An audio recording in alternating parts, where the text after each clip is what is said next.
Welcome to The Explainer. Today, we're diving right into a fascinating historical tug of war between the U.S. president and Congress. And, right at the heart of this entire debate is one single, massively consequential question. Who actually holds the power to wage war? I mean, it sounds simple enough, right? But as you'll see, the reality is incredibly complex. Okay, so here's our roadmap for today. We're going to cover the modern war power paradox, Congress versus the president, the war powers resolution, the AUMF blank check, the unitary executive theory, and finally, an unresolved constitutional conflict. Let's get into it. So we're starting off with a pretty fundamental mystery here. Look, if you read the U.S. Constitution, the text explicitly gives war-making authority to Congress. But if you turn on the news today, you see modern presidents unilaterally launching military strikes all over the globe. So how exactly did we get here? How do we square the words on paper with the actual reality of modern military action? Section 1, the modern war power paradox. Looking at recent history, we see a deeply entrenched, truly bipartisan pattern. Legal scholar Noah Feldman actually points out that for decades now, presidents have just bypassed Congress to initiate hostilities. We're talking Bill Clinton continuing bombing campaigns in Kosovo, Barack Obama in Libya, Donald Trump launching strikes in Iran and the Caribbean in 2026. The executive branch consistently acts first and, asks questions later, if at all. Section 2, Congress versus the president. Now, the original constitutional design established a very strict separation of powers. Article 1 grants Congress the ultimate authority to declare war, plus the power of the purse to actually fund the military. On the flip side, Article 2 designates the president as commander-in-chief, which was really meant only to lead the armed forces once a conflict is authorized. The founders deliberately split these powers, kind of like a giant puzzle, to prevent a single executive from just dragging the whole nation into unauthorized, costly conflicts. Essentially, they wanted deliberation, not dictation. Section 3, the war powers resolution.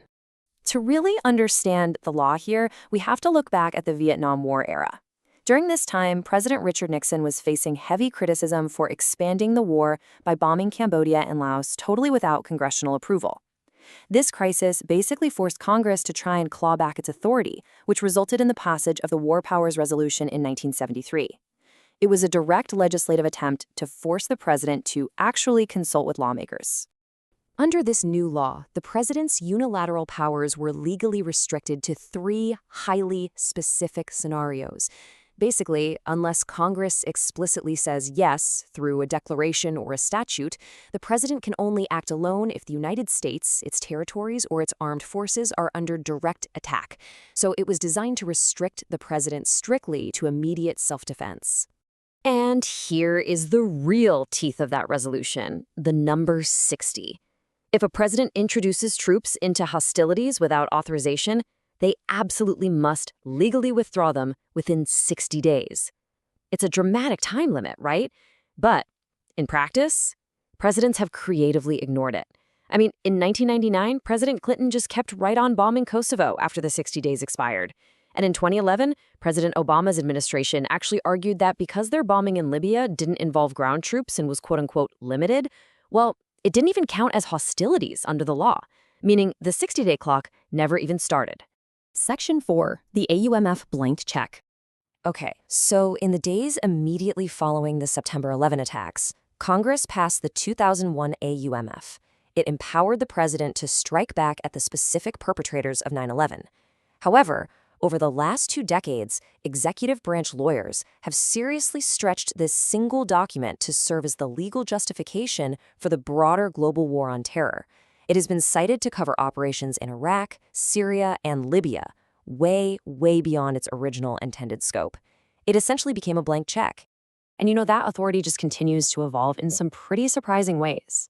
In 2025, Defense Secretary Pete Hegseth equated drug cartels directly to al-Qaeda.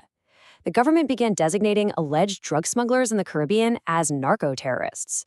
And by applying that label, the administration argued they could use military strikes, like literally destroying suspected drug boats, under the umbrella of those old terrorism laws.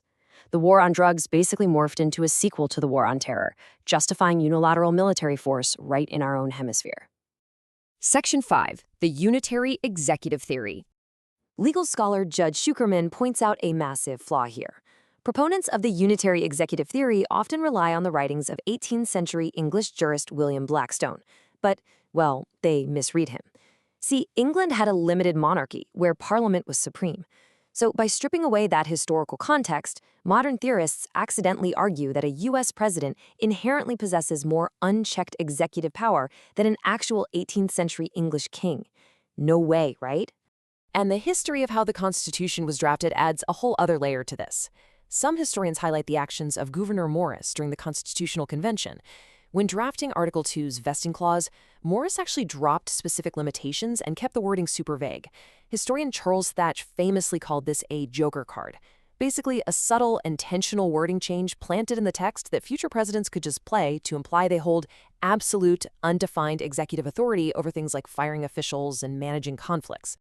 Section 6. An unresolved constitutional conflict. Now, the global stage definitely doesn't operate in a vacuum. Regardless of any domestic legal workarounds, international law dictates strict rules for warfare, specifically the principles of distinction, proportionality, and necessity.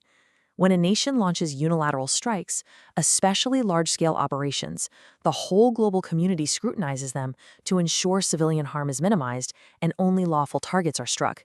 And this friction really comes to a head during major military escalations. Take the 2026 U.S. military actions in Iran, which were initiated without congressional authorization.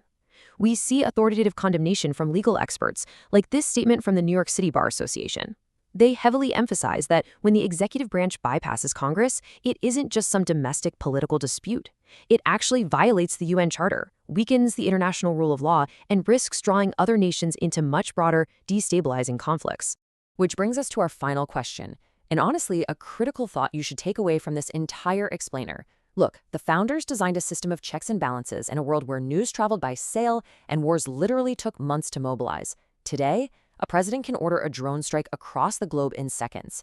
So the big question remains, is our 18th century system still capable of managing 21st century warfare, or has the executive branch permanently outgrown the Constitution's original limits? It's something every single citizen needs to think about. Thanks so much for joining me on this explainer. And hey, keep asking the big questions.